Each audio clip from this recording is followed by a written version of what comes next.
Muy bien, pues vamos a comenzar entonces eh, esta segunda jornada. El otro día hablamos sobre la oración de la Iglesia como tarea fundamental de la Iglesia.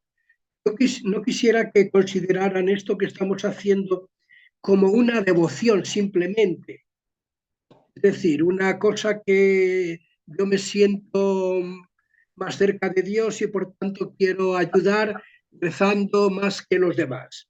No, la liturgia de las horas no es una devoción, es una obligación, porque es una tarea fundamental que Dios ha puesto a su iglesia.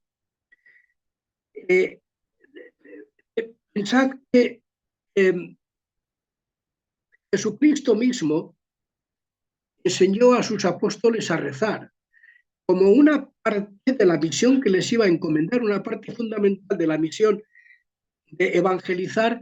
No solamente es predicar, formar comunidades, llevar adelante a los hermanos en la fe, sino que es fundamental también la oración, es un elemento fundamental y constitutivo de la Iglesia. Y así es como lo tenemos que ver nosotros, porque si no, un día que nos sentimos muy devotos rezaremos, pero otro día que nos sentimos como muy fríos, pues ese día no rezamos, porque no apetece. Pero es que, claro, tú no vas a trabajar el día que te apetece, tienes que ir a trabajar todos los días, te apetezca o no te apetezca, porque es tu tarea y es la misión que tú tienes en tu trabajo. Bueno, pues con la oración ocurre lo mismo. La iglesia, y cuando digo la iglesia digo la comunidad cristiana, la comunidad de fieles cristianos, la iglesia tiene como tarea fundamental la oración. Por eso se ha establecido dentro de la Iglesia un tipo de oración que se llama oración comunitaria, que es la que hacemos nosotros. Y dentro de la oración comunitaria, sobre todo, se ha establecido la Eucaristía y se ha establecido también la liturgia de las horas.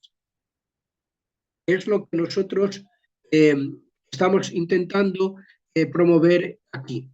Luego, yo no pretendo crear en vosotros una devoción, sino ayudaros a despertar la conciencia de que rezar es una obligación que tenemos por el hecho de ser bautizados. Jesucristo, como os decía hace un momento, veíamos también el otro día, enseñó a rezar a sus apóstoles. Y también los apóstoles enseñaron a rezar a sus primeras comunidades. Y también ellos rezaban. Veíamos el otro día a través de una serie de textos de los Hechos de los Apóstoles, los apóstoles a unas determinadas horas del día se reunían para rezar y así lo hacían también las primeras comunidades cristianas. Hablábamos de oración por la mañana, oración a media mañana, la oración a mediodía, por la tarde, las vísperas y la última oración de completas cuando ya nos íbamos a acostar. Por eso, a lo largo de los siglos, la Iglesia ha establecido ya esto que nosotros llamamos la liturgia de las horas, y ha establecido unos tiempos diarios dedicados a la oración. Estas se llaman horas canónicas. Estas horas canónicas hay dos que son básicamente fundamentales, que son las laudes por la mañana y las vísperas por la tarde. Después está el oficio de lecturas, que es también el rezo de 3 salmos, con 2 lecturas más largas, una de la Biblia y otra de los Santos Padres. Después está la hora intermedia, que se puede hacer bien a media mañana, bien al mediodía, bien a las 3 de la tarde, en cualquiera de los momentos que uno tenga más posibilidad de realizarlo. Y finalmente, las completas a última hora del día. Esto es lo que se llaman horas canónicas que hablamos el otro día. También hablábamos el otro día un poco del sentido que tenían estas distintas horas. Las laudes matutinas decíamos que estaban ordenadas. Es una oración que se hace al principio de la mañana. Debería de ser la primera cosa que hiciéramos. Yo sé que lo primero que hacemos al levantarnos es colar café y lavarnos, asearnos y tal, pero inmediatamente después lo que deberíamos de hacer es las laudes, porque esta oración está dirigida a santificar todo el día. está dirigida también a comenzar el día pensando en el acontecimiento más importante que tiene el ser humano, es la resurrección de Jesucristo, porque este es el acontecimiento de toda la historia de la humanidad más importante, porque es el acontecimiento en el que Jesucristo ha cambiado las cosas, de tal manera que el hombre que estaba con el cielo cerrado por el pecado, Jesucristo ha roto de nuevo estas barreras, ha abierto el cielo para que todos nosotros podamos tener la esperanza al menos de llegar allí. Todo esto se recuerda de alguna manera en el rezo de los laudes. Iremos viendo cómo los salmos de esta hora van encaminados a mover y a desarrollar en el cristiano este sentimiento. Esto lo veremos más despacio, porque veremos una por una cada una de las horas. El rezo de los laudes, los que lo rezáis por el salterio estáis más habituados, pero quizá los que todavía no lo estáis habituados no os dais cuenta mucho de ello. Están formados los laudes por un primer salmo. Esto es un cántico, es como otro salmo tomado del Antiguo Testamento, no del libro de los salmos, sino de los distintos libros del Antiguo Testamento, porque tiene un estilo festivo, un estilo de gloria, de alabanza, de exultación a Dios. Después hay un segundo salmo también con este sentido de la alabanza.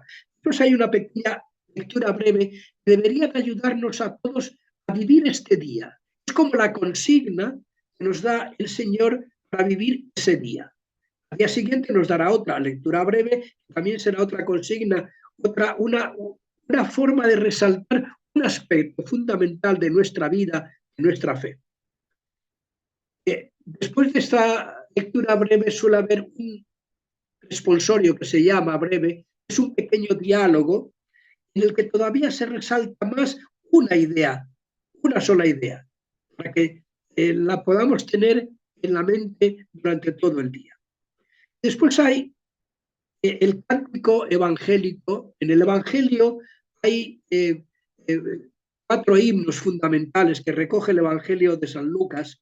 Es el Benedictus, el cántico que hace Zacarías cuando el nacimiento de Juan Bautista, el cántico del Magnificat que hace María cuando se da cuenta que está embarazada y que Dios la ha elegido para ser la madre del Mesías. Está el Gloria, que es el himno que han cantado los ángeles a los pastores cuando les han dado la buena noticia de que ha nacido el Salvador.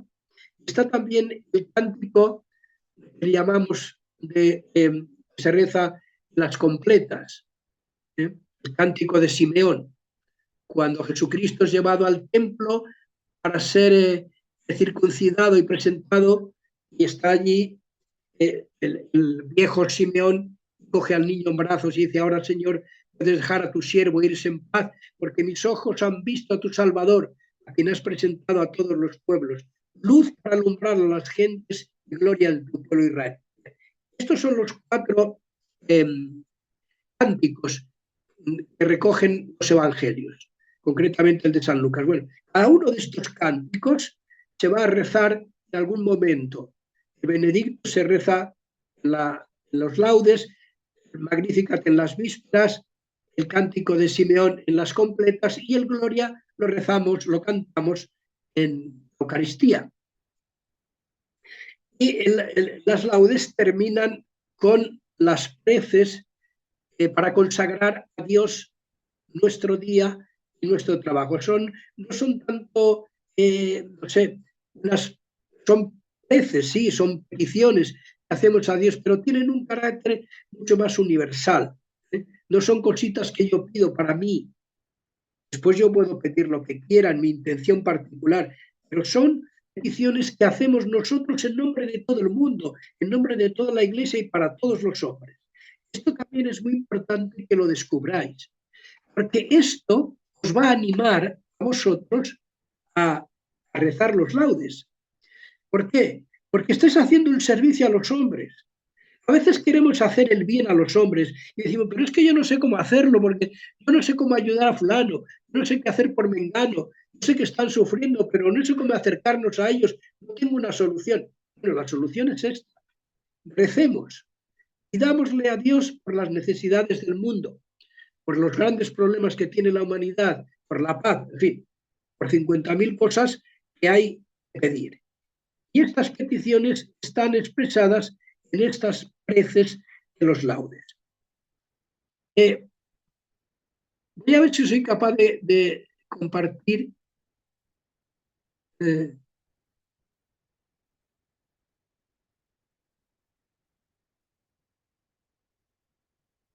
y os voy a poner, no sé si lo veis, aquí os Sí, he puesto sí, se puede ver. Estamos viendo el antífona 2.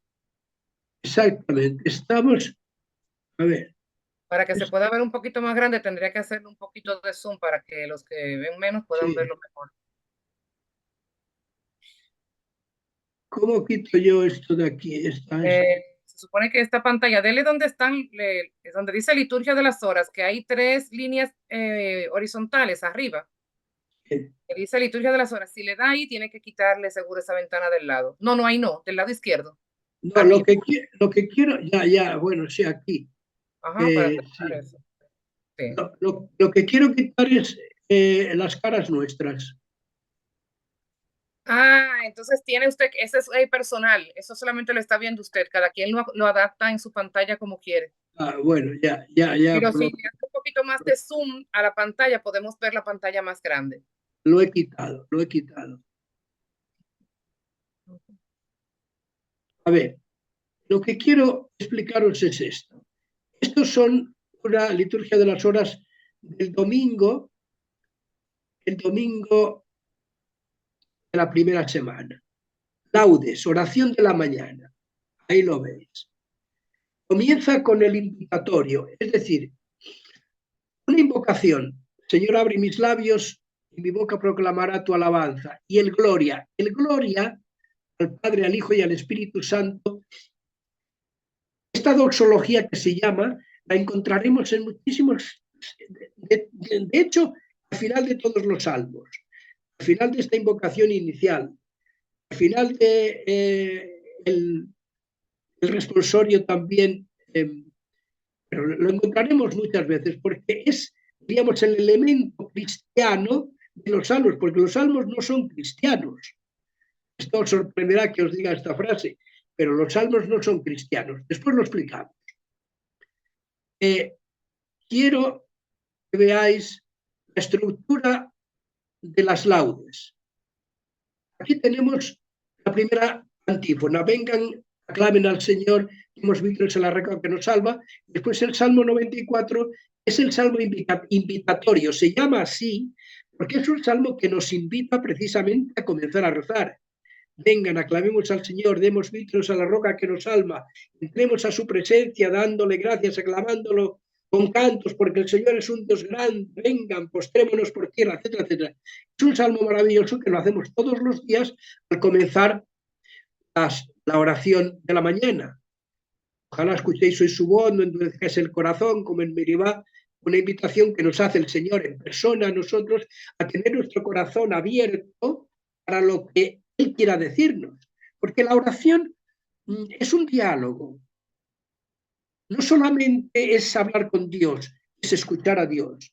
No solamente es decirle yo lo que tenga que decirle, lo que tenga que pedirle, es escucharle también a Él, que tiene mucho que decirnos, y nos lo dice de hecho. Entonces el salmo invitatorio. Y después hay un himno, que también hablaremos de los himnos más adelante, por eso no me quiero entretener ahora. Hablaremos también de los himnos, qué es un himno y de dónde son tomados. Después viene lo que se llama la salmodia, es decir, los salmos de los que os he hablado hace un momento. En el domingo de la primera semana, el primer salmo es el Salmo 62.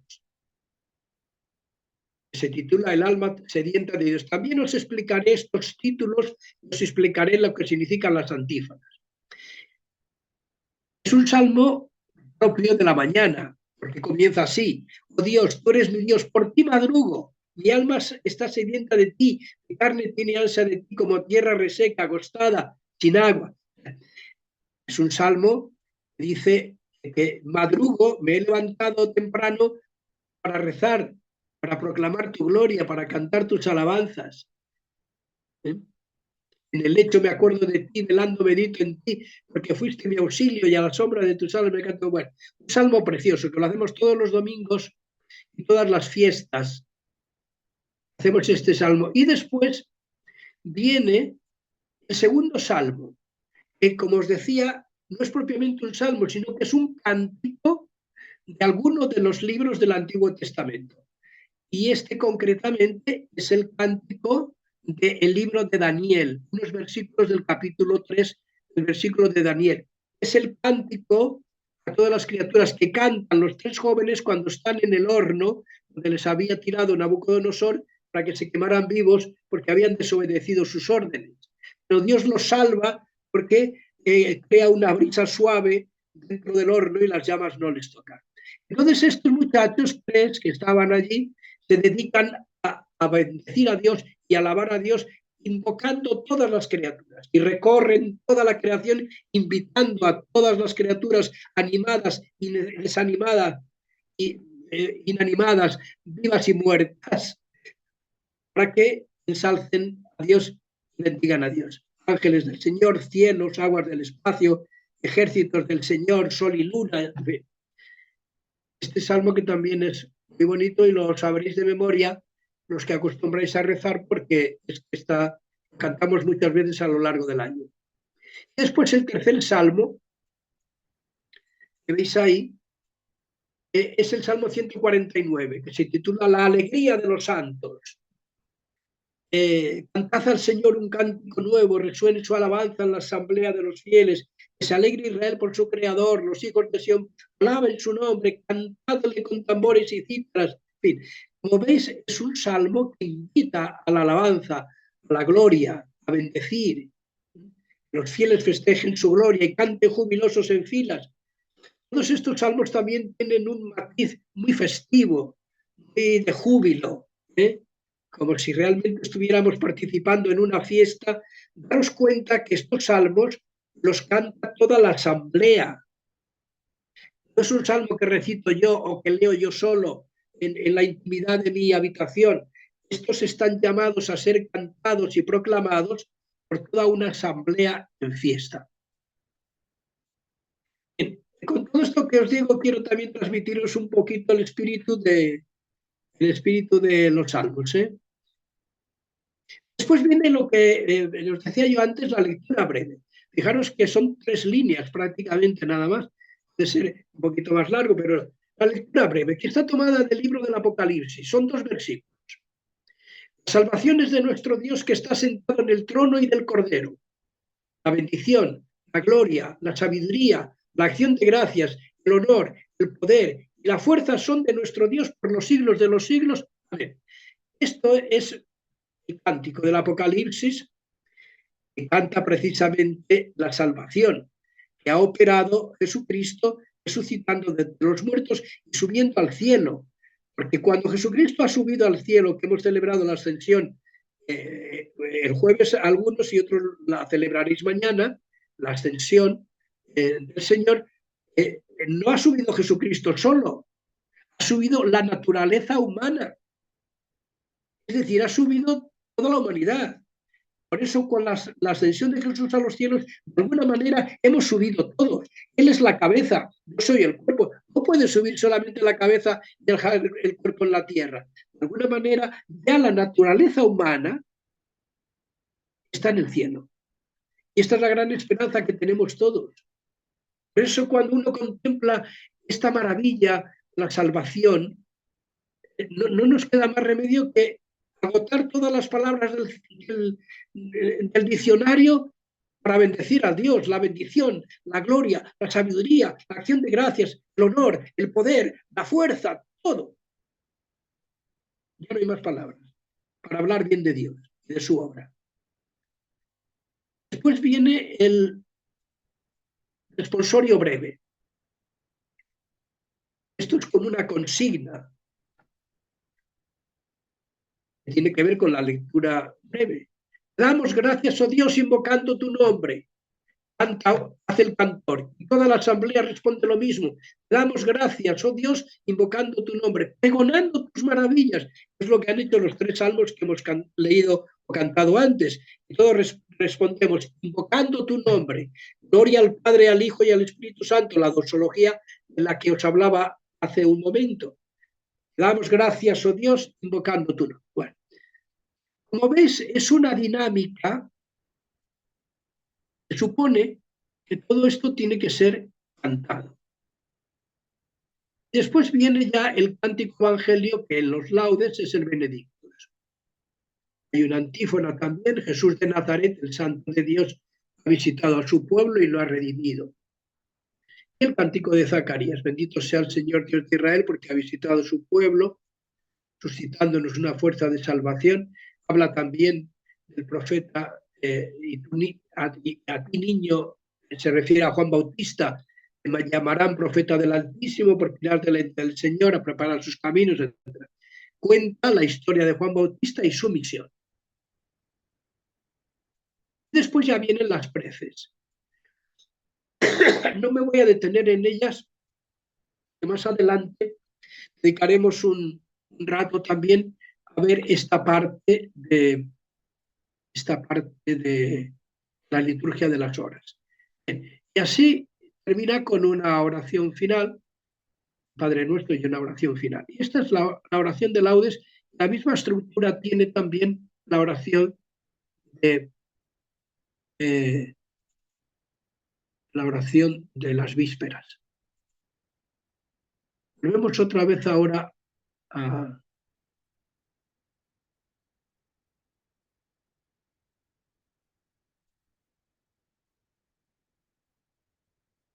la oración.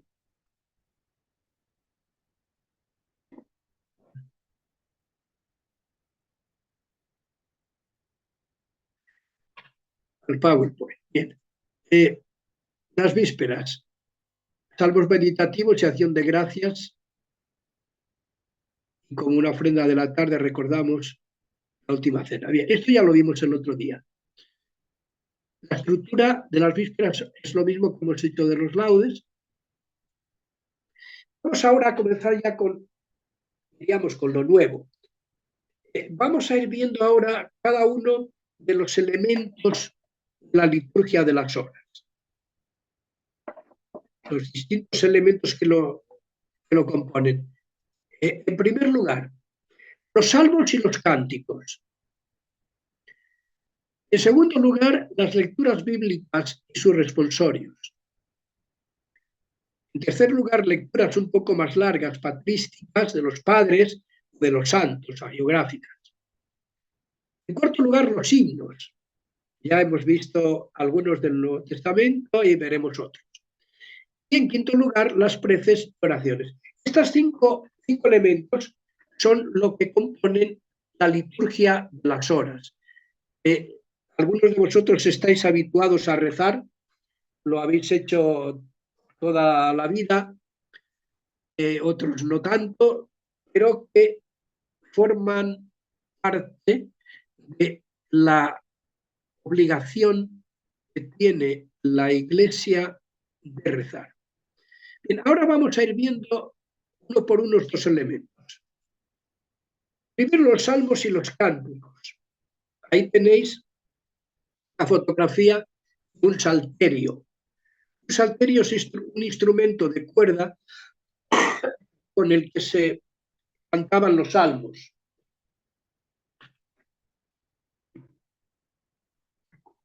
Me vais a permitir un momento que busque un poco de agua porque no puedo más.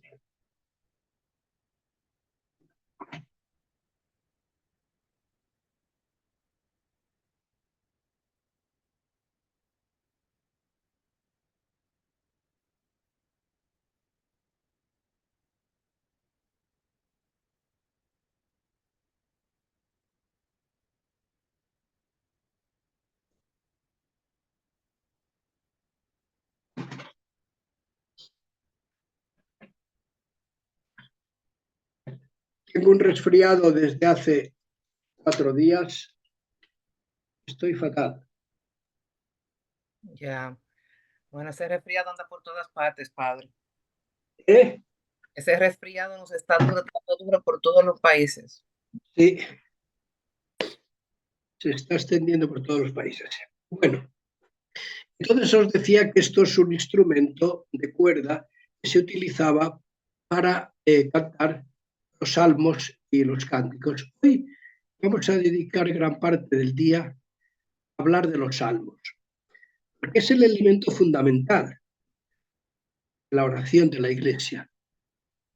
Entonces es necesario saber algunas cosas. No pretendo haceros un curso bíblico sobre los salmos, pero sí deciros algunas cosas que ya las sabréis, algunas otras quizá no, pero que nos ayudarán a poder rezar con más sentido.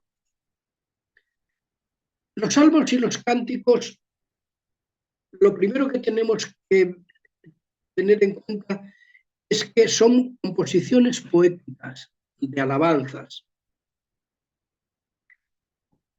Es importante esto, porque nosotros estamos acostumbrados a rezar espontáneamente, a pedirle a Dios espontáneamente. Estamos acostumbrados a rezar oraciones que nos han enseñado desde que éramos pequeños, el Padre Nuestro, el Ave María, yo confieso, Señor mío Jesucristo, bendita sea tu pureza, en fin, hay tantas oraciones que nos han enseñado, las hemos recitado toda la vida, pero siempre son oraciones en prosa, diríamos. Los salmos están escritos como una poesía, son realmente poesía. Claro, son poesía escrita en hebreo, quizá en arameo, después traducidas a cada uno de los idiomas, con lo que supone una dificultad terrible. Si ya es difícil traducir prosa, imaginaos lo difícil que es traducir poesía.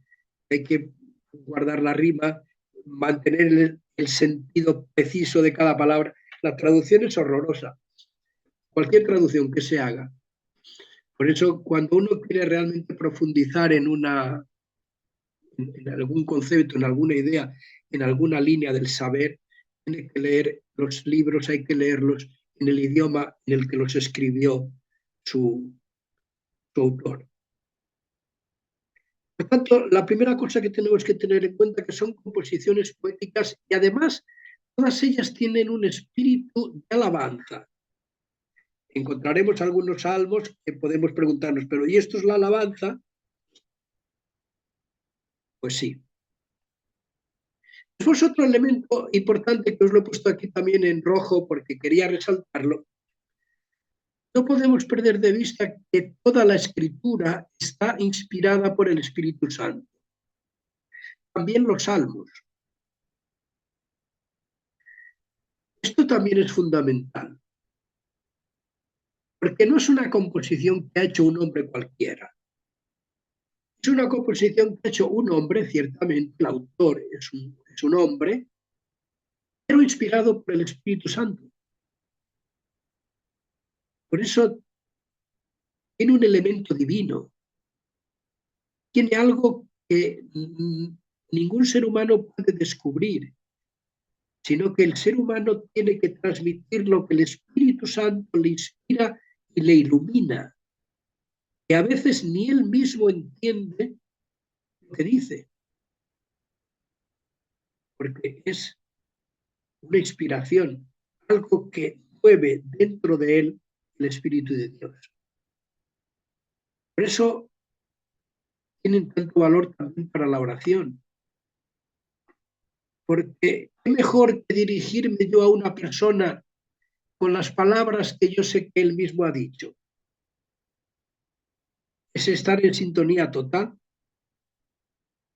Si sabemos que los salmos son inspirados por el Espíritu Santo, y queremos rezar al Espíritu Santo y a Dios y al Padre y al Hijo, es mejor que utilizar las palabras que ellos han enseñado. Por eso la oración por excelencia es el Padre Nuestro.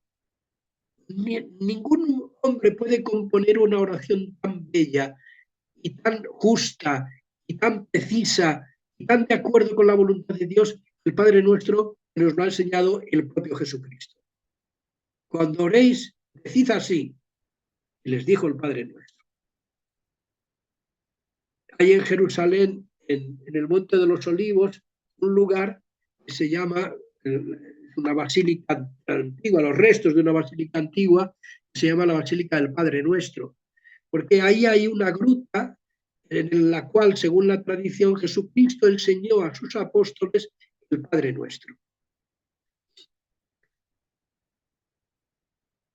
Bueno, otro dato importante es el carácter musical que tienen los salmos. Por eso, en la medida de lo posible, los salmos deberíamos de hacerlos cantados. De hecho, cuando la iglesia, en los monasterios, en los conventos, se rezan los salmos, se reza el oficio de la liturgia de las horas, los salmos se hacen cantados, salmodiados, con un tipo de música que a veces es semitonada, pero otras veces es música. Y otras veces incluso con música polifónica. Hay fragmentos que se cantan con música polifónica, depende de la solemnidad. Pero los salmos están compuestos para ser cantados, incluso para ser acompañados por algún instrumento. Podría ser la cítara, podría ser la lira, podría ser el salterio, podría ser hoy día la guitarra o el órgano.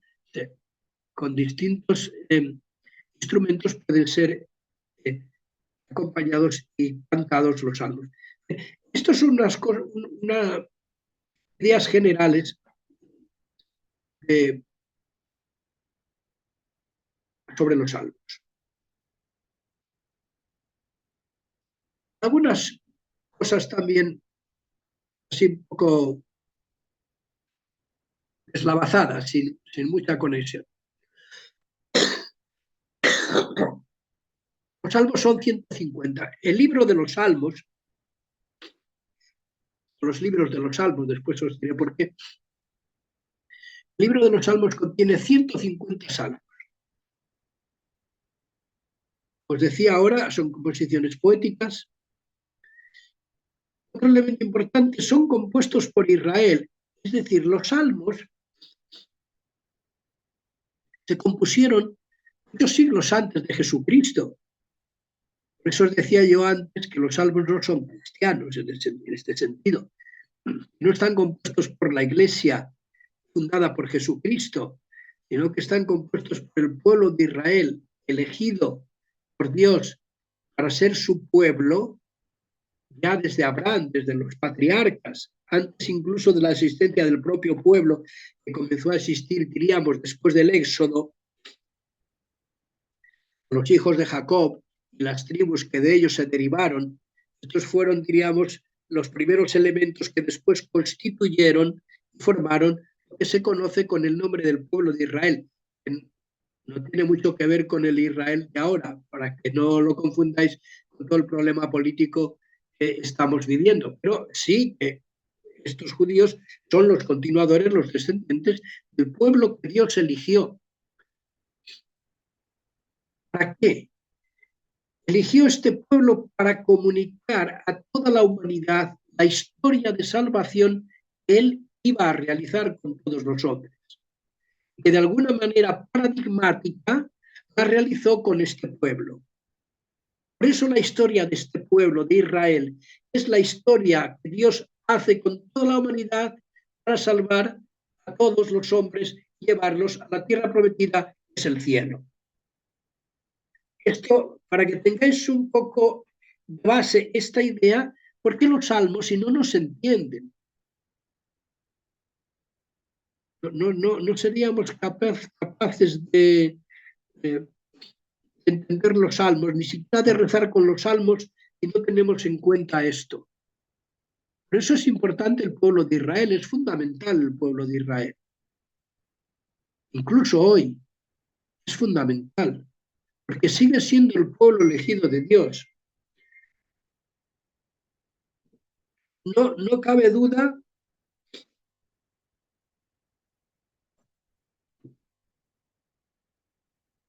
no cabe duda que estos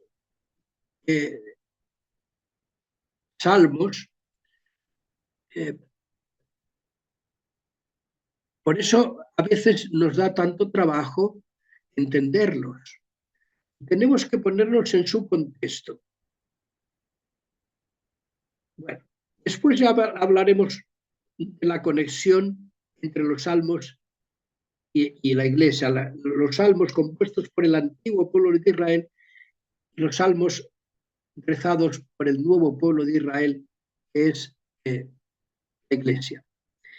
Y estos salmos tienen como finalidad mover el corazón. No solamente enseñarnos unas ideas, no solamente aprender algunas cosas, sino mover el corazón. Porque la oración no solo es un diálogo, tal como nosotros lo entendemos, que son una serie de ideas que nos comunicamos unos a otros y que podemos confrontar unos con otros, no. No solamente hablamos de ideas, hablamos de mover el corazón, hablamos de cambiar la voluntad, hablamos de excitar nuestros sentimientos, sentimientos de todo tipo, como veremos a continuación. Por eso, bueno, los salmos son 150 salmos, composiciones poéticas compuestos por Israel para mover el corazón.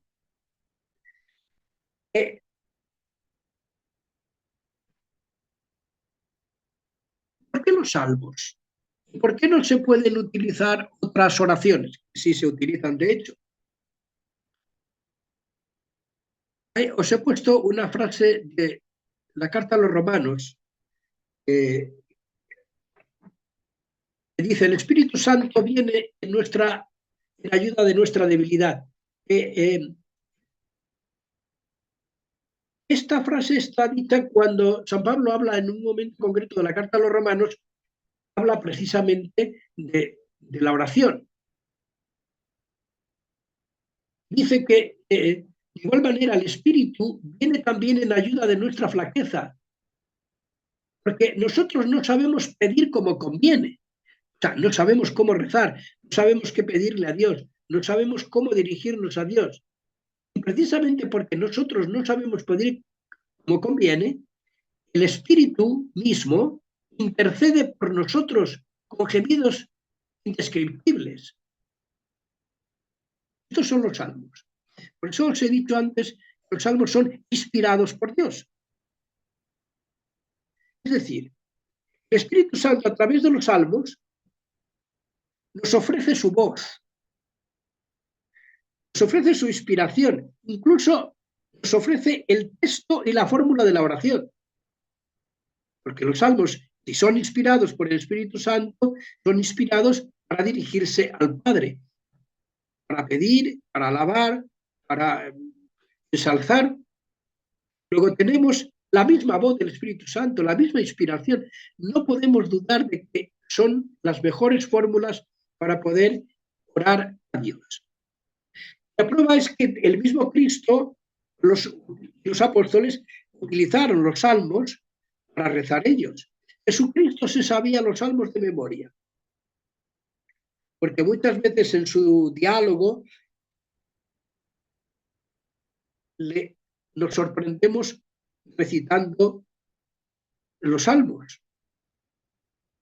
Por ejemplo, cuando en la cruz Jesucristo dice, lo recoge el Evangelio, esta famosa frase: Dios mío, ¿por qué me has abandonado?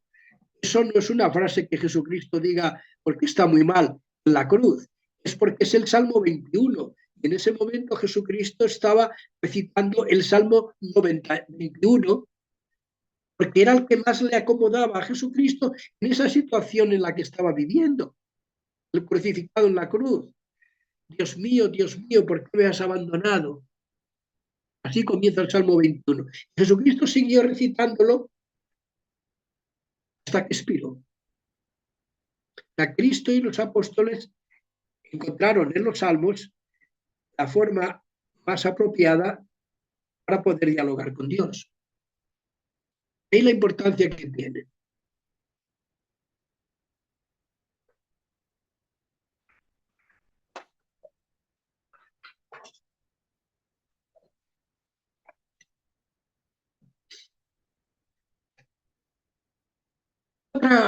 cosas sobre los salmos. ¿Cuáles son los géneros literarios de los salmos?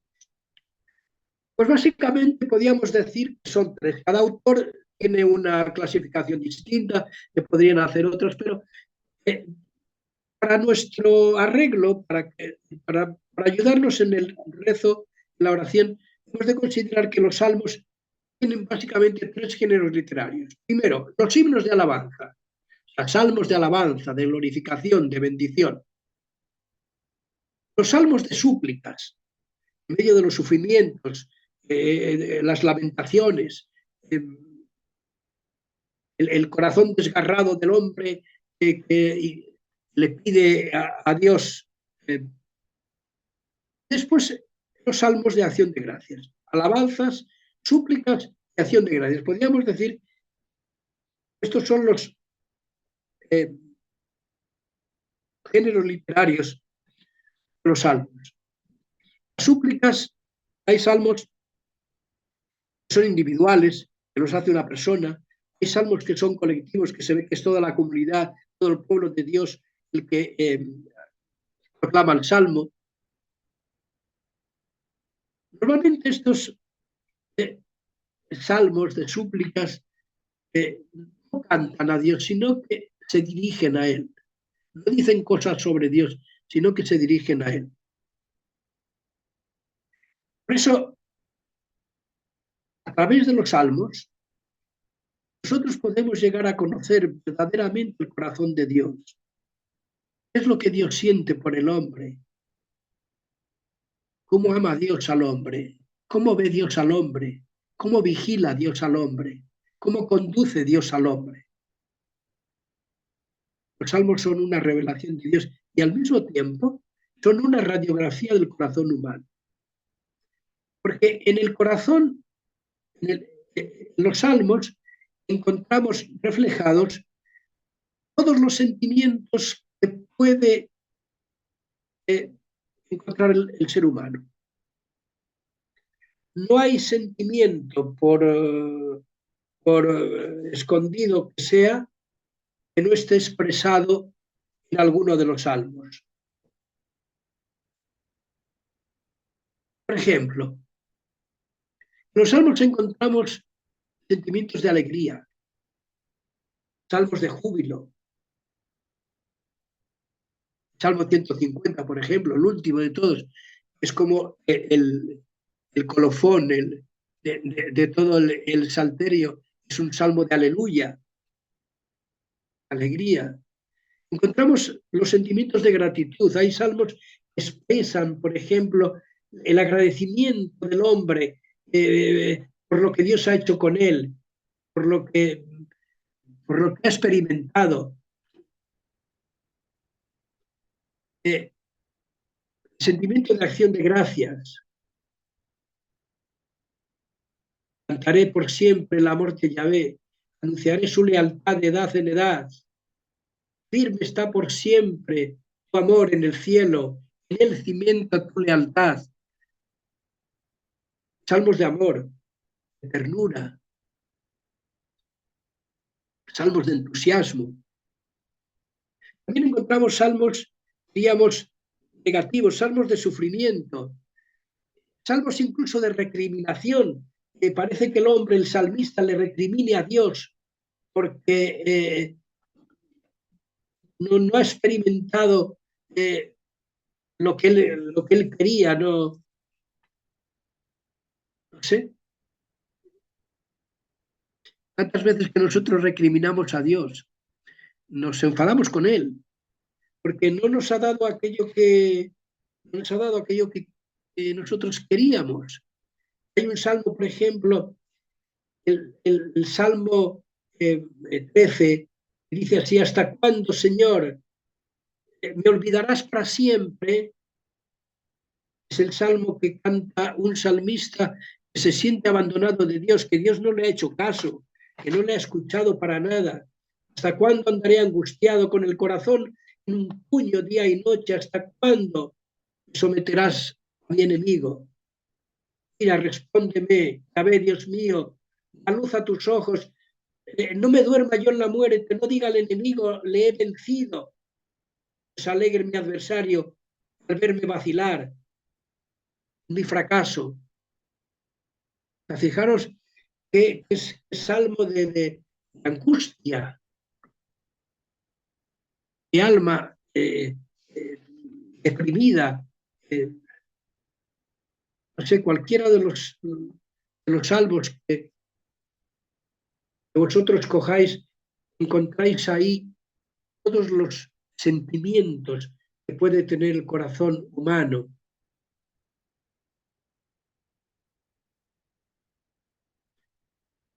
La solicitud de ayuda, de justicia, hay muchísimos salmos en este sentido que le piden a Dios: hazme justicia, Yahvé, que llevo una vida íntegra. Sin embargo, mis enemigos me rodean. O sea, el hombre que se siente en peligro, en ti confío, no quedé yo defraudado, no triunfen de mí mis enemigos. El que espera en ti no queda defraudado. Queda defraudado el que traiciona sin motivo. Muéstrame tu camino, Señor, enséñame tus sendas, guíame fielmente, enséñame que tú eres fiel. Si no me salvas tú, ¿quién me salva? Incluso hay salmos de verdadera rabia y verdadera imprecación a Dios. O sea, hay salmos rebeldes contra Dios.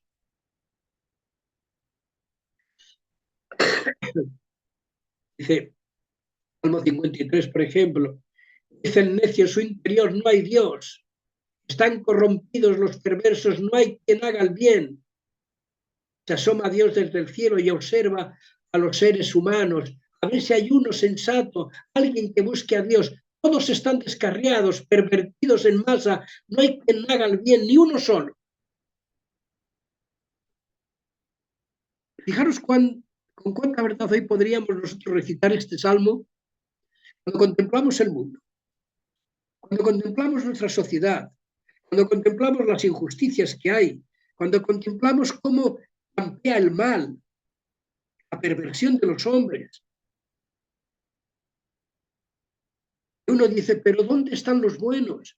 Y aquí quien manda es el sinvergüenza, quien tiene poder es el que no tiene entrañas de corazón para ocuparse del sufrimiento de los otros.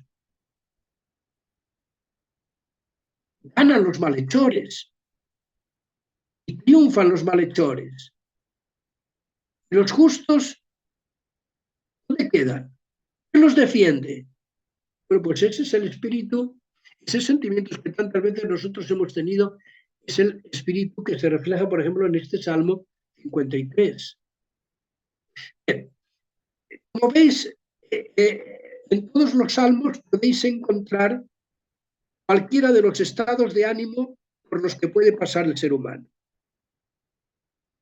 Esto no quiere decir que solamente vamos a rezar los salmos que correspondan con nuestro estado de ánimo. No. Lo mismo que no vamos a ir a rezar cuando nosotros tenemos ganas, no vamos a ir a rezar cuando no tenemos ganas. No, es esto. Yo puedo estar contentísimo. Sin embargo, cuando rezo en el Salterio me encuentro con un salmo de imprecación, con un salmo como Salmo 53, que describe el mal del hombre. Pero date cuenta que tú rezas también en nombre de toda la humanidad.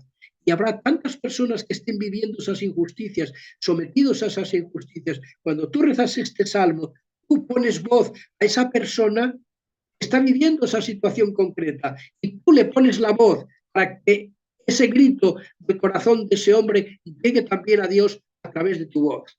Porque quizá él no sabe ni rezar. Se le ocurre que tiene que rezar. Se le ocurre pensar que hay un Dios que le puede escuchar en su desgracia. Sin embargo, tú cuando rezas ese salmo, haces tuya la desgracia de ese hombre, a lo mejor no le conoces, y la presentas a Dios. De ahí la ventaja y la grandeza de poder rezar los salmos. Una cosa novedosa que quizá no sabéis algunos, cuando nosotros hablamos del libro de los Salmos, que está en la Biblia, pensamos que el libro de los Salmos es un libro que se escribió así de golpe, desde el primer salmo hasta el último, todo seguido. No. Ningún libro del Antiguo Testamento se ha escrito así, ni siquiera del Nuevo, sino que todos los libros han tenido un proceso de composición que a veces ha durado siglos. Han ido añadiendo cosas, modificando cosas, redactando cosas de otra manera. Bueno. Los salmos, según los rabinos judíos, que son los que mejor conocen la Biblia, está dividido en 5 libros. Cada libro termina con una doxología, es decir, termina con una alabanza a Dios. El primer libro son los 41 primeros salmos. El Salmo 41 termina diciendo: bendito sea Dios, bendito sea el Señor, Dios de Israel, desde siempre y hasta siempre. Amén. Esto es una doxología, es una bendición a Dios. Después del 42 al 72 es otro libro. Y termina de la misma manera: bendito tu nombre glorioso por siempre. La tierra toda se llena de tu gloria. Amén. Amén. Digamos que es como el colofón, el resumen de todos esos salmos. Terminan con esta bendición al Dios glorioso por siempre. Después del 73 al 89 termina: bendito seas por siempre, Señor. Amén. Amén. El amén es una palabra hebrea que significa así es. Así es. Es la confirmación. No así sea, que a veces en español hemos traducido muchas veces el amén por el así sea. No es así sea como si fuera un deseo. No. Amén significa así es. Lo confirmo, lo ratifico. El amén es la firma. La firma del que sella un documento y le pone su firma para decir: este documento es mío. Pero pues el amén es lo que significa. Así es. Después del Salmo 90 al 106, es el cuarto libro, los Salmos, y termina: bendito el Señor, Dios de Israel, desde siempre y para siempre.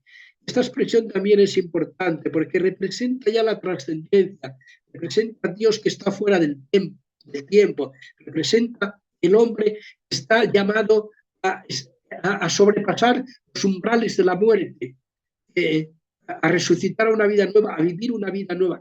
Los judíos no llegan a descubrir la resurrección.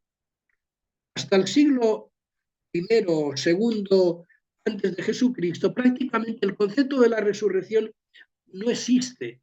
No, Dios no les ha revelado a su pueblo este misterio de la resurrección del cuerpo. Por eso, para los judíos tampoco existe el infierno en este sentido, ni el cielo. Existe el Seol. Y el Seol es el lugar donde van los muertos. Porque ellos piensan que de alguna manera el hombre, creado a imagen de Dios, como dice el Génesis, tiene que vivir como Dios, siempre.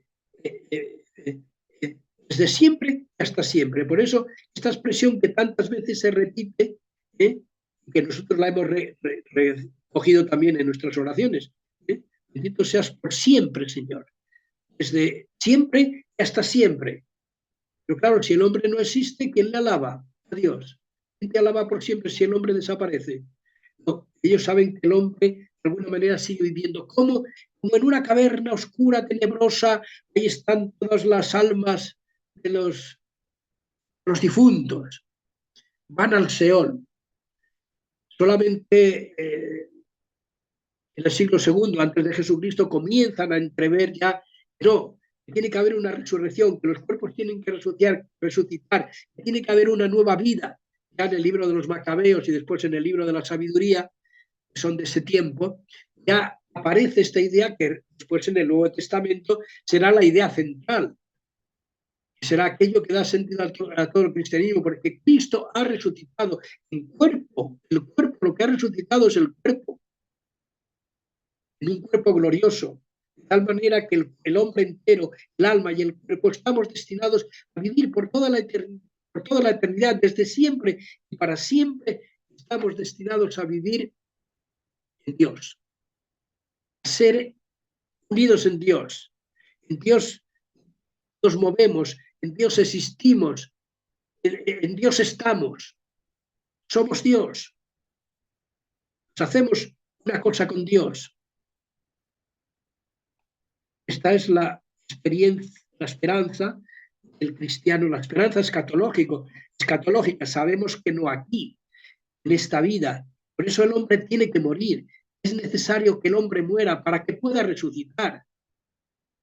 Esta idea está expresada de una manera velada en todo el Antiguo Testamento, pero de una manera explícita en el Nuevo Testamento.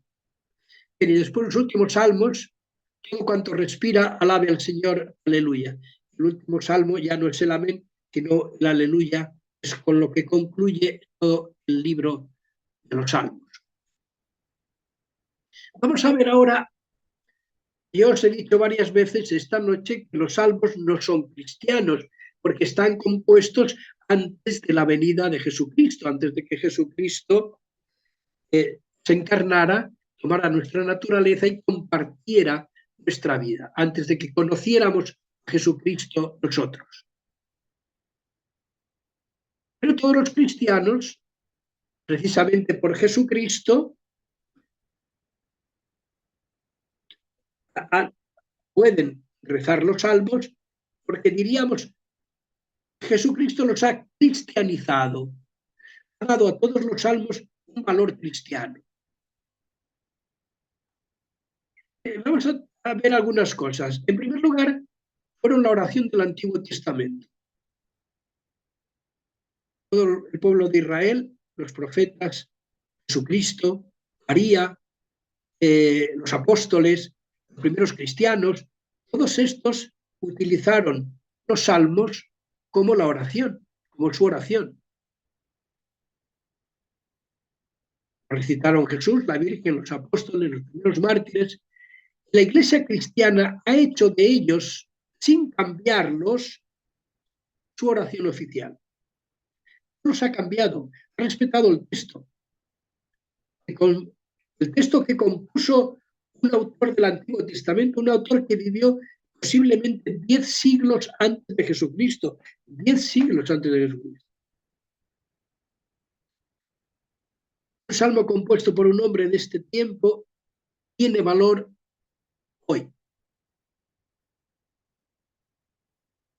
La Iglesia los ha convertido en su oración oficial. ¿Qué es lo que ha añadido la Iglesia a cada salmo? El gloria al Padre, al Hijo y al Espíritu Santo, como era en el principio, ahora y siempre, por los siglos de los siglos. Amén. Esto que es lo que se llama la doxología trinitaria, esto es lo que la Iglesia ha añadido a cada salmo. Por eso cuando vosotros rezáis los salmos en el salterio, cuando los leéis en la Biblia, no existe esto. Ningún salmo tiene esta doxología. Pero cuando nosotros los leemos en el salterio, todos los salmos terminan con esta doxología. Gloria al Padre, al Hijo y al Espíritu Santo, como era en el principio, ahora y siempre, por los siglos de los siglos. Amén. ¿Por qué?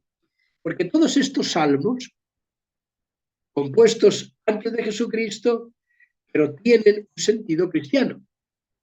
¿Por qué? Porque Jesucristo existe desde toda la eternidad. Es eterno como el Padre. No se ha encarnado, no ha tomado la naturaleza humana hasta que no se encarnó en las entrañas de la Virgen, pero Él existe.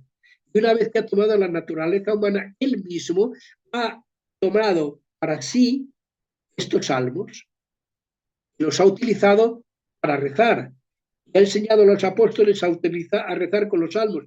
Ha enseñado a toda la Iglesia a rezar con los salmos. Por eso cada salmo podemos terminarlo con la gloria no solamente a Dios Creador, sino la gloria a Dios Padre, a Dios Hijo y a Dios Espíritu Santo, como era en el principio, ahora y siempre.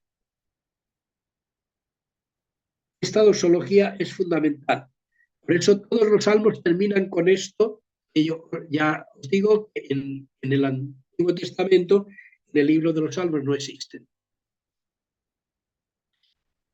¿Qué nos pueden hacer los salmos? ¿Cómo nos pueden ayudar a nosotros los salmos a rezar? Los que habéis tenido un poco de práctica ya para ver el salterio, pues os habréis dado cuenta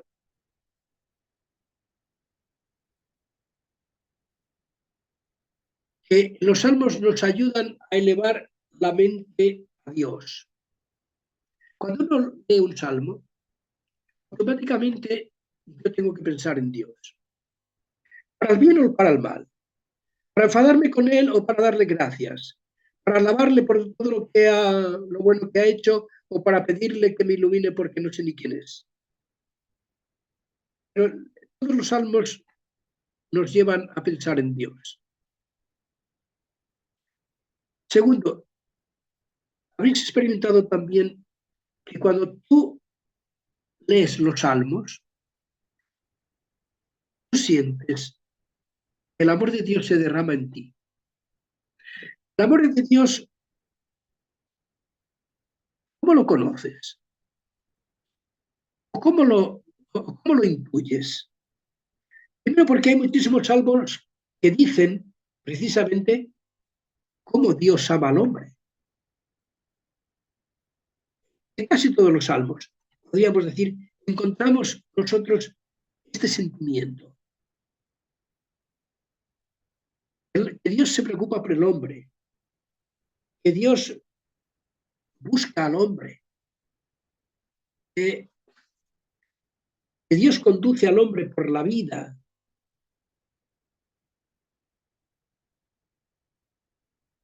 No hay salmo que no nos hable del amor de Dios. Si yo percibo que Dios me ama, automáticamente de mí sale el amor a Dios.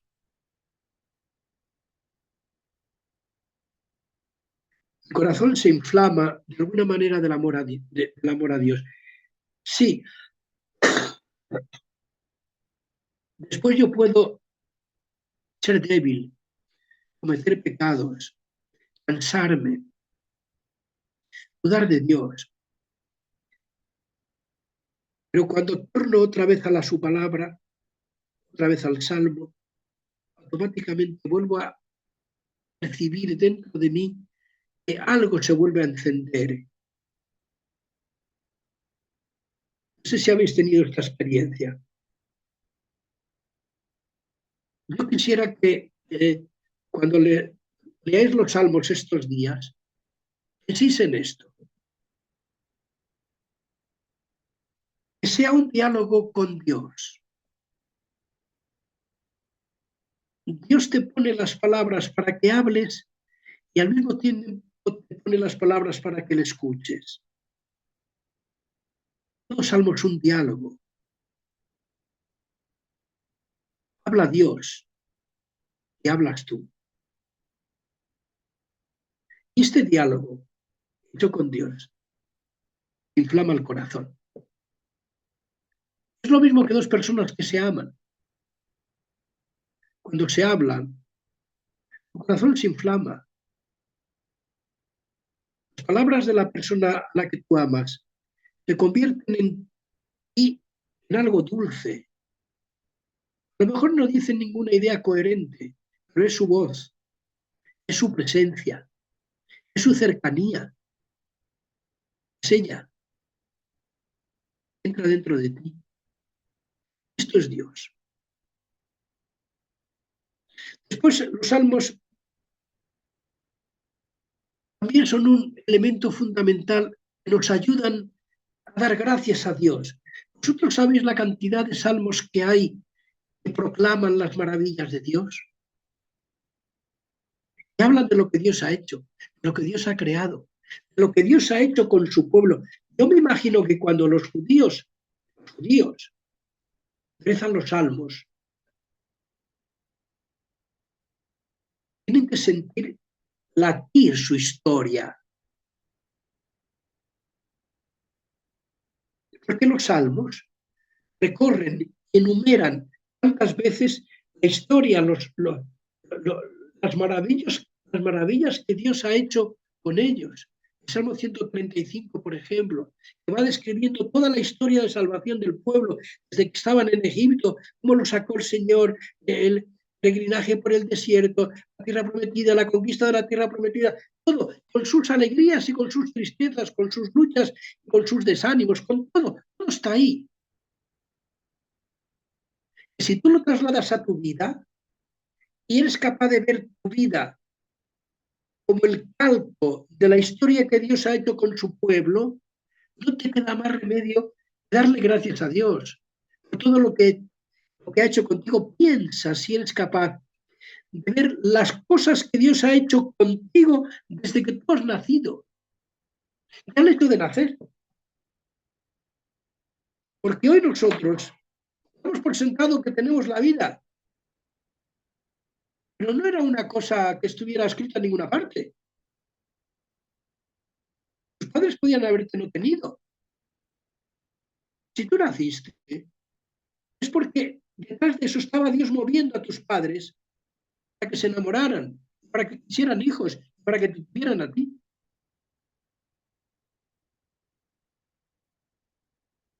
¿Cuántos hijos no han nacido porque los padres no los han querido? Y tú sí. Hay millones de niños que nunca nacieron porque sus padres no los quisieron, porque Dios los quería, pero sus padres no los quisieron. Y Dios respetó la voluntad de los padres.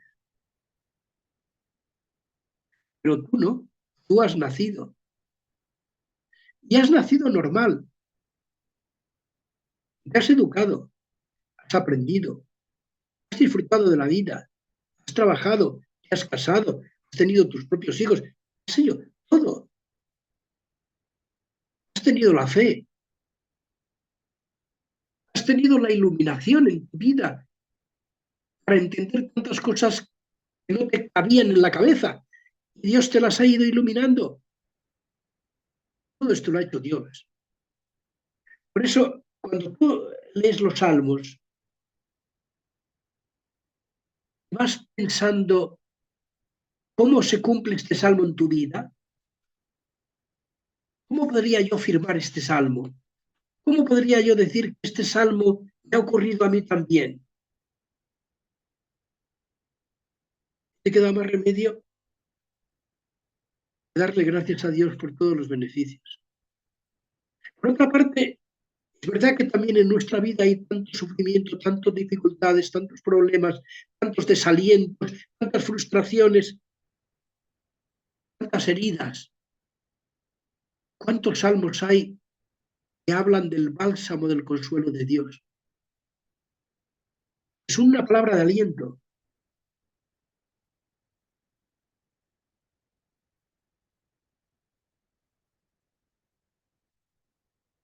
Y que te dan una firmeza en los tiempos de adversidad. ¿Sabes, por ejemplo, el Salmo 50, un salmo tan conocido, que es un salmo penitencial por antonomasia, pero fijaros cómo comienza el salmo cuando dice: piedad de mí, oh Dios, por tu bondad, por tu inmensa ternura, borra mi delito, lava en el fondo mi pecado, purifícame de mi culpa. Pues yo reconozco mi delito, sí, reconozco mi pecado. Contra ti solo pequé, cometí la maldad a tus ojos.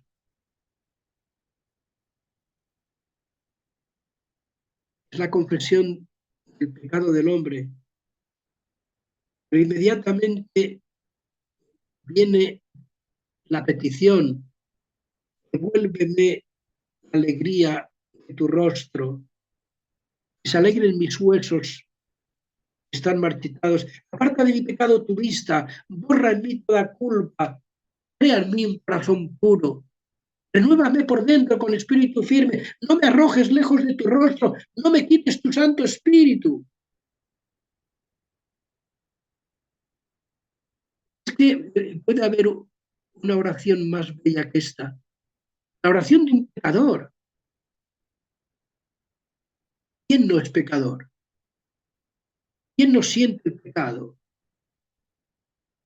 ¿Quién no experimenta cada día el pecado, la infidelidad, la falta de amor, los juicios contra los demás, el odio? ¿Tantas veces? ¿Quién no ha pecado? ¿Cómo no rezar este salmo? Si es que se le enternece a uno el corazón solamente de verlo, de leerlo. Por eso que los salmos, todos nosotros los podemos rezar también desde nuestra propia experiencia de Dios, aunque sean salmos que están escritos hace muchos siglos y todo eso, pero nosotros los podemos leer sin ningún problema también con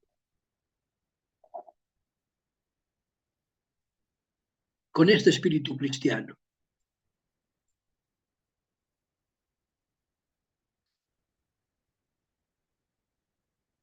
Otra cosa que nos puede también ayudar de los salmos,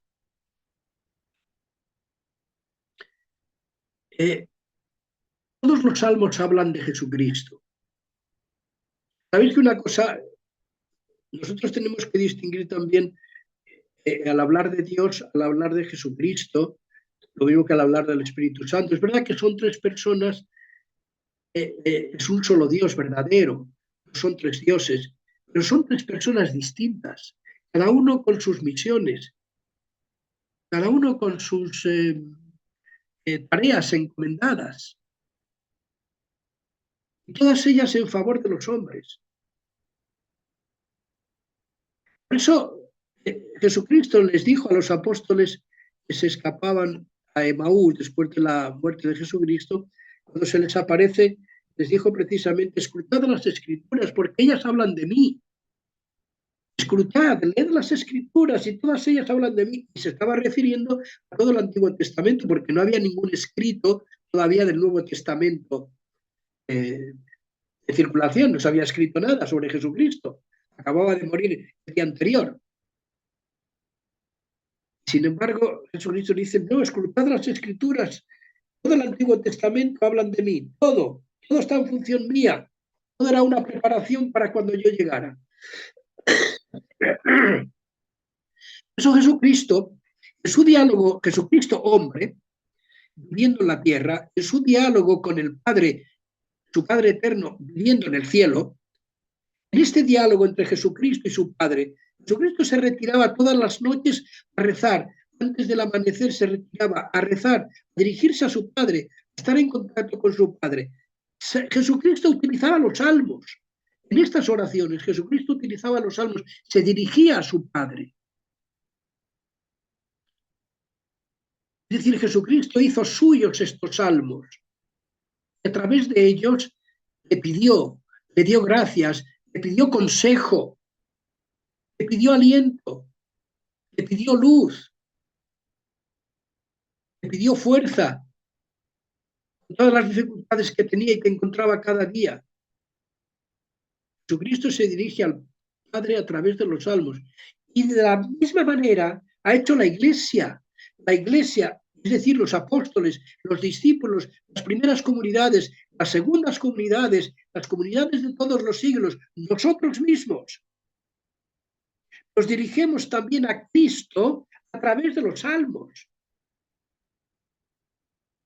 Utilizamos lo mismo que hizo él con su Padre, utilizamos nosotros los mismos salmos para dirigirnos a él, para establecer con él un diálogo. Por eso es que todos los salmos hablan de Jesucristo. En todos los salmos podemos encontrar la acción de Jesucristo en nuestras vidas. Y podemos descubrir su obra que hace con toda la humanidad a través de los salmos. No hay ningún salmo que no se refiera a la obra de Jesucristo, a su nacimiento, a su vida pública, a su predicación, a su muerte, a su resurrección, a su ascensión. No hay ningún salmo que no se refieran a esto. En todos podemos encontrar a Jesucristo. Cuántas palabras del Evangelio, cuánta predicación de Jesucristo que tienen este sabor de los salmos. Uno podría ir viendo los salmos y reconociendo las palabras que Jesucristo hacía en su predicación, porque Jesucristo se sabía todos los salmos de memoria.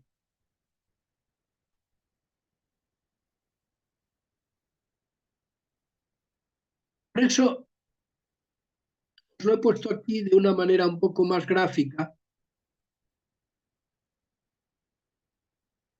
En los salmos nosotros podemos oír a Jesucristo que clama a su Padre, y podemos también oír al Padre que habla al Hijo y que habla del Hijo. Habla al Hijo y habla del Hijo. Por eso Jesucristo, esto que os decía yo ahora de memoria, es necesario que se cumpla todo lo que está escrito en la ley de Moisés y en los profetas y en los salmos acerca de mí.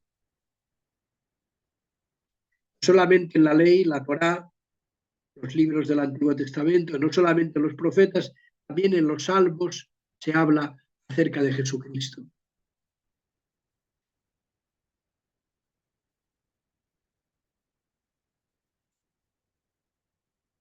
¿Qué dificultades pueden presentar, y de hecho presentan los salmos, para ser entendidos?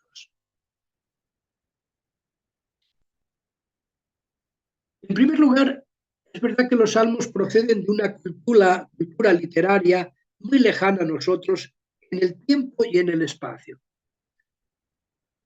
En el tiempo porque, como os digo, los salmos están escritos, llevamos 20 siglos de cristianismo y 10 siglos antes, hace 30 siglos que se escribieron los salmos, 30 siglos para acá. Y están lejanos también en el espacio. No es lo mismo la cultura oriental que la cultura occidental. Por eso una de las dificultades que tiene la Biblia para ser entendida por nosotros los occidentales, los europeos, los americanos, los que formamos parte de este mundo occidental, es que la mentalidad de los orientales, de Israel, de todos estos pueblos del oriente, de los pueblos vecinos, los caldeos, los asirios, los persas, los babilonios, los sirios, tienen otra cultura completamente distinta. La cultura semita no tiene nada que ver con la cultura nuestra. Yo ahora viviendo aquí en Israel, viviendo con los árabes, teniendo que hacerme entender por los árabes, me doy cuenta lo difícil que es. Expresiones que para mí significan una cosa, para ellos no significan nada. Cosas que a mí me parecen lo más normal, que yo las digo, después se me dicen ellos, padre, eso no se le entiende. Eso que dice usted no se entiende en árabe. Y pues tradúceselo, a ver cómo lo traduces tú.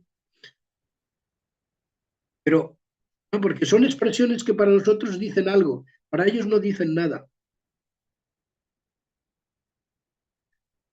Entonces, esto es una dificultad. A pesar de que los traductores que han traducido los salmos ya a los idiomas modernos, el inglés, el francés, el alemán, el español, el italiano, han traducido los salmos a estas nuestros nuevos idiomas, ya han intentado y han procurado traducir la frase no tanto literalmente, sino como debe de ser entendida por un occidental. Esto ha simplificado un poco las cosas, pero no cabe duda que la cultura tan distinta con la que fue escrito el Salterio es una gran dificultad. Se supera esta dificultad cuando uno poco a poco va conociendo los salmos.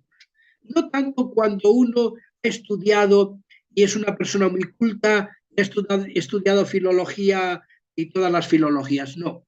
Cuando uno ha entrado en el espíritu del salmo. Por eso una persona que no ha estudiado, una persona que no es culta, no es una persona estudiada, también puede entender los salmos, también los puede entender. Por dos motivos. Primero, porque tú te familiarizas con él y poco a poco descubres no la letra, sino el espíritu. Después, porque el espíritu, si tú lees los salmos con buena intención, también el espíritu te ayuda. Cada vez que vosotros recéis los salmos, el Espíritu Santo viene sobre vosotros y abre vuestra mente para que poco a poco vayáis comprendiendo los salmos. Y digo lo de poco a poco, porque también nosotros en nuestra soberbia y en nuestro afán de conocimiento quisiéramos entenderlo todo de golpe. Y no, Dios nos va revelando las cosas cuando a Él le parece bien. Yo llevo muchos años leyendo la Escritura, muchos años, leyendo la Escritura y estudiando la Escritura, muchos años, más de 50 años. Sin embargo, cualquier día de estos me pongo a leer un fragmento de la Biblia o un salmo y descubro cosas que no he descubierto antes nunca, porque Dios le ha dado la gana revelármelas ahora. Me las ha revelado ahora, porque ahora es que yo necesitaba eso. Me han iluminado muchísimo la vida, porque,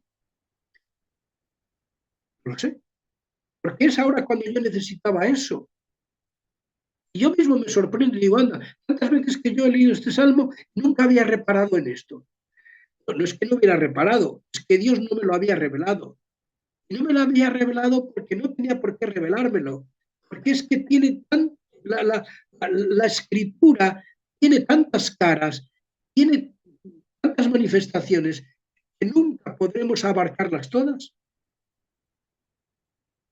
Yo estoy convencido que me moriré viejo y seguiré descubriendo cosas de la escritura y de los salmos.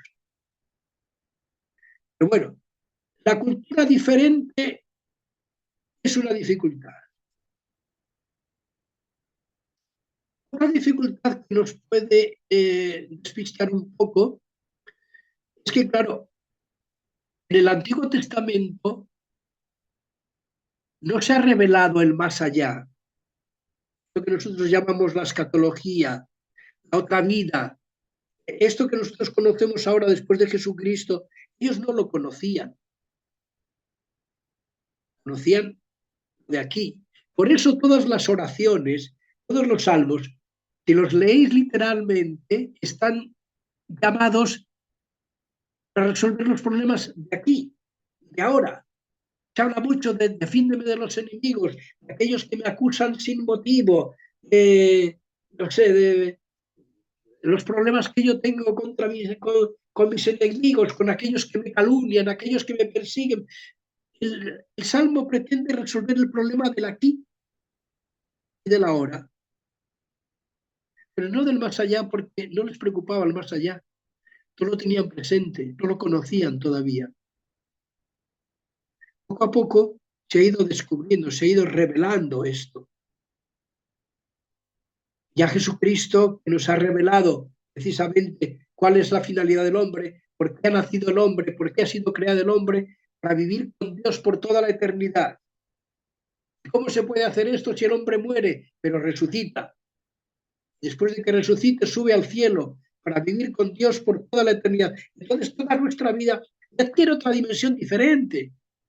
Ya no puedo estar preocupado solamente de cómo resuelvo mi problema aquí y ahora, sino que tengo que pensar el problema que tengo aquí y ahora, a lo mejor no se resuelve aquí y ahora, sino en el más allá. Todos deseamos hacer justicia, que nos hagan justicia.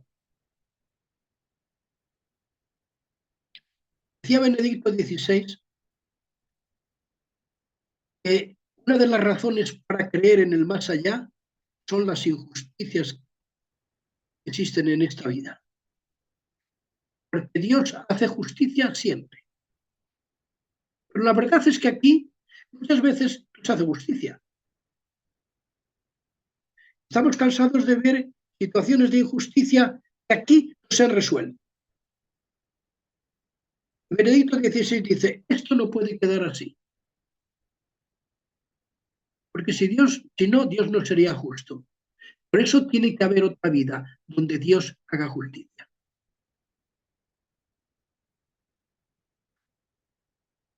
La justicia de los inocentes.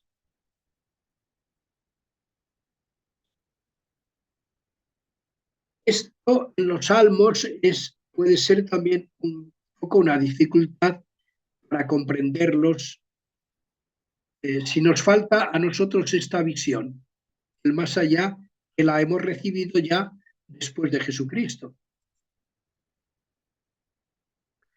Después hay algunos salmos que parecen contradecir el amor y el perdón de Dios. O sea, hay salmos de imprecación que dicen, por ejemplo, piden a Dios que estrelle sus hijos contra las piedras, que acabe con los enemigos, que destruya a todos aquellos que me persiguen. Como que el hombre, hay salmos que piden venganza. Que Dios se vengue de todos aquellos que nos han hecho daño. Claro, si esto nosotros lo tomamos al pie de la letra, tendríamos que decir, entonces, ¿dónde está la misericordia de Dios? ¿Dónde está la justicia de Dios? Si yo quiero que mate a mis enemigos, claro, mis enemigos es el que me ha hecho daño, es el vecino mío, o el que me ha robado el trabajo, o el que me ha robado la herencia, o no sé quién, o el arrogante que me ha insultado sin ningún motivo. Y yo estoy pidiendo a Dios que acabe con él. Esto puede ser una dificultad a la hora de interpretar estos salmos. Por eso la Iglesia, algunos de estos salmos son realmente muy fuertes, la Iglesia los ha quitado para evitar que se cree de Dios una falsa idea, porque no es Dios esto lo que quiere decir. Evidentemente, cuando yo pido que me haga justicia de mis enemigos no son aquellos que luchan contra mí, no es mi hermano que me roba la herencia, o mi marido que me ha sido infiel, o mis hijos que no son como yo quiera, aunque me hagan sufrir. Sí, estas personas me hacen sufrir, pero no son mis verdaderos enemigos, porque estos no me quitan a mí la vida de Dios. ¿Quiénes son los enemigos verdaderos contra los que yo digo, defiéndeme de mis enemigos, acaba con ellos, aquellos que me quitan la vida de Dios? ¿Quiénes son estos? El pecado, el mundo y la carne. Estos salmos que son tan imprecatorios en este sentido, incluso también podríamos rezarlos, pero no dirigidos a aquel que me ha quitado la herencia, por ejemplo. Porque resulta que el que me ha quitado la herencia a lo mejor no es mi enemigo, es más, me está haciendo un favor. Porque me está haciendo ver que realmente yo tengo el corazón apegado al dinero. Y me duele tanto que me haya quitado la herencia. A lo mejor la necesitaba él más que yo. Pues déjala que la disfrute. ¿Por qué se la pido? ¿Por qué se la reclamo? Es que es justicia, es mío. A mí me ha robado la mitad. Déjaselo. No es él el que te quita la vida de Dios. Es el pecado el que te quita la vida de Dios.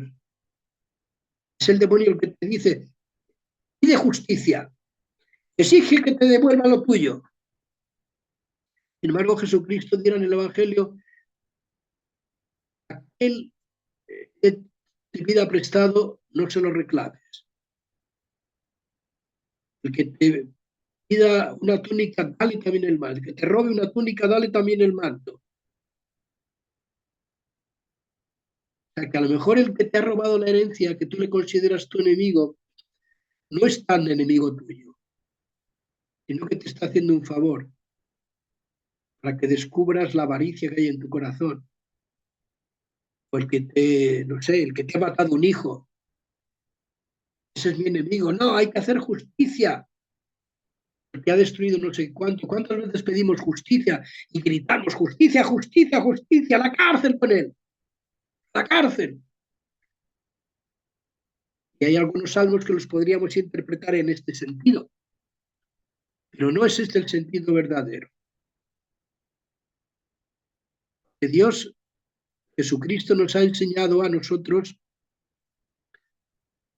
que todas estas injusticias tienen un sentido a nuestro favor, que todo el daño aparente que nos hacen, aparente o real, que nos hacen a nosotros, también es un daño que Dios permite para nuestra salvación.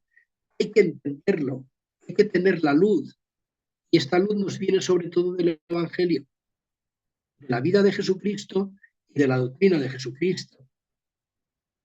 Por eso estas expresiones que encontraréis en algunos salmos, tenéis que saber interpretarlas bien. Pero todas estas dificultades, os pongo ahí, son superables con una buena instrucción bíblica. A medida que uno va conociendo mejor los salmos, uno va conociendo mejor el lenguaje bíblico, y nosotros nos vamos familiarizando con los salmos en el sentido de ir aplicándolos a nuestra vida, ir viendo que los salmos no son algo que se escribió hace mucho tiempo, sino que es palabra de Dios para nosotros hoy, en este momento, hoy, es palabra de Dios. Entonces, en ese sentido, nosotros iremos superando todas estas dificultades y cogeremos gusto a los salmos, de tal manera que después llegará un momento que no sepas rezar si no rezas con los salmos. Las otras oraciones que podemos encontrar por ahí en los libros y tal, son oraciones como que están un poco desvaídas, no tienen sabor, no expresan todo lo que uno tiene dentro. Bueno, eh, yo creo que son las 12 menos, para mí, las 12 menos 20. Para vosotros, ¿qué hora es? Las 4 menos... Las 4:40, sí. Si queréis, podemos dejarlo aquí y Sí. podemos, si quiere alguno hacer alguna pregunta o alguna duda que tenga, podemos hacer. Perfecto. Hermano, si alguno tiene una inquietud, una duda, puede escribirla en el chat o puede abrir su micrófono y manifestarla brevemente para que podamos igual también otros compartir inquietudes.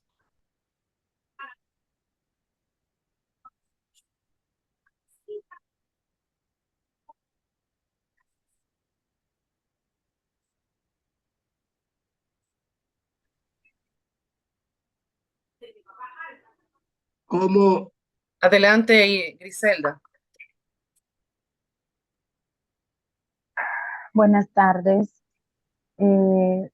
Padre, siempre que se termina los salmos, aunque sea en una reunión o a veces uno lee 2 versículos, siempre se le da gloria a Dios. ¿Es lo correcto? Sí, sí, sí, siempre.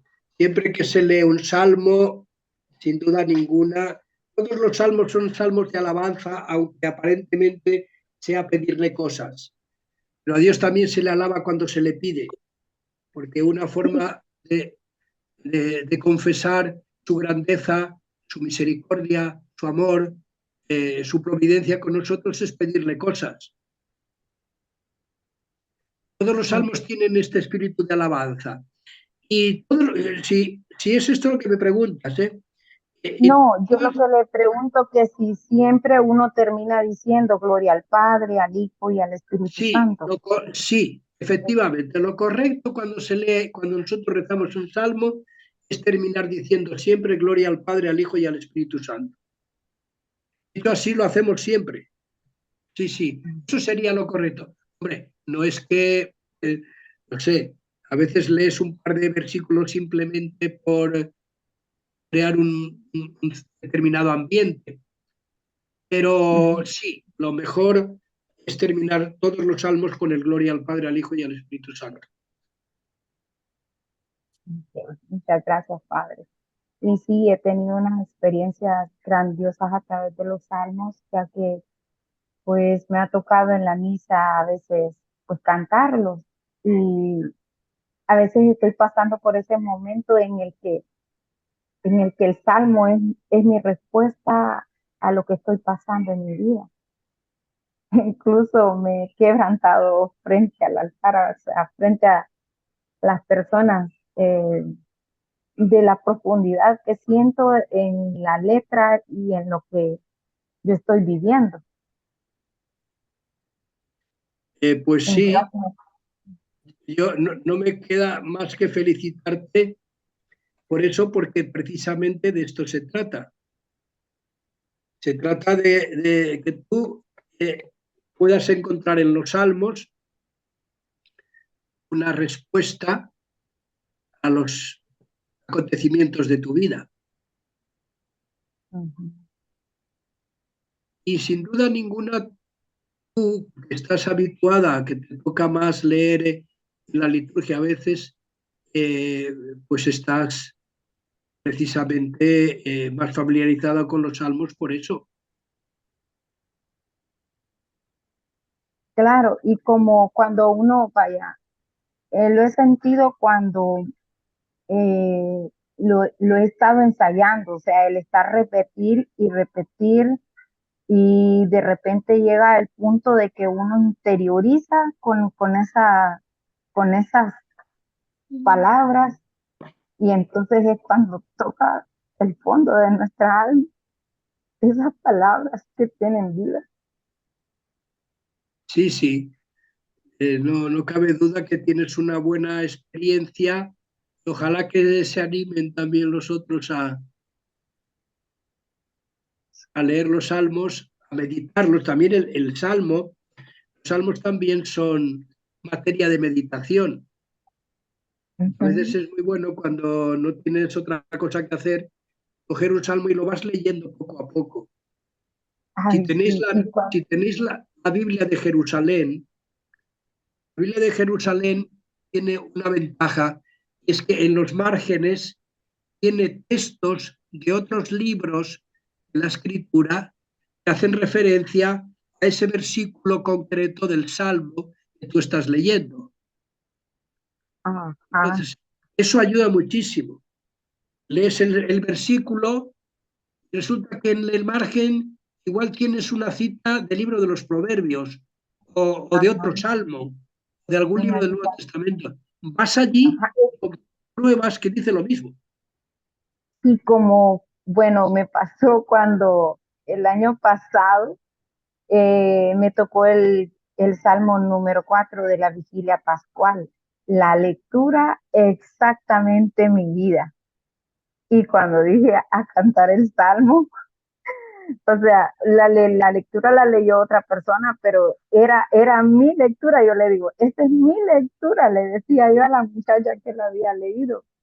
Y el Salmo tal cual, o sea, van ligados, pues, y así son. La lectura casi siempre en la misa va ligada a la primera lectura. Sí, sí. El salmo responsorial de la misa, por eso se llama salmo responsorial, responde de Ujú. alguna manera a la primera lectura que se ha proclamado, así como el versículo que se canta antes del Evangelio hace referencia al texto del Evangelio que será proclamado. Ujú.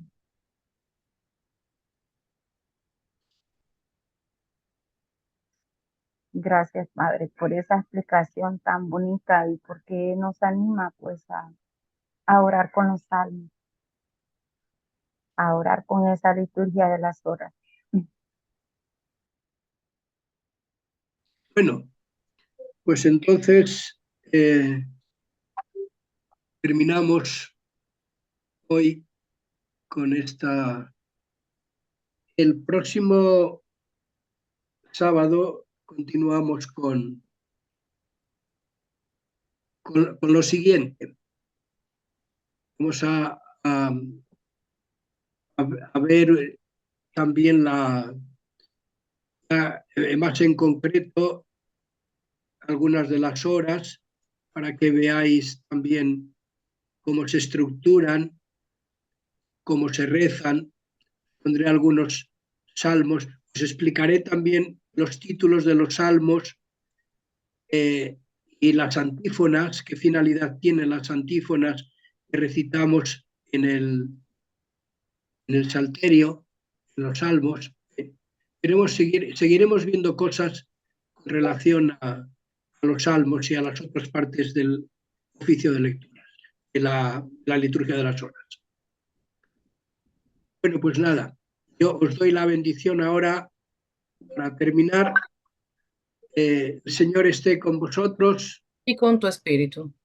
y que la bendición de Dios Todopoderoso, Padre, Hijo, Espíritu Santo, descienda sobre vosotros y os acompañe siempre. Amén. Muy buenas tardes a todos. Amén.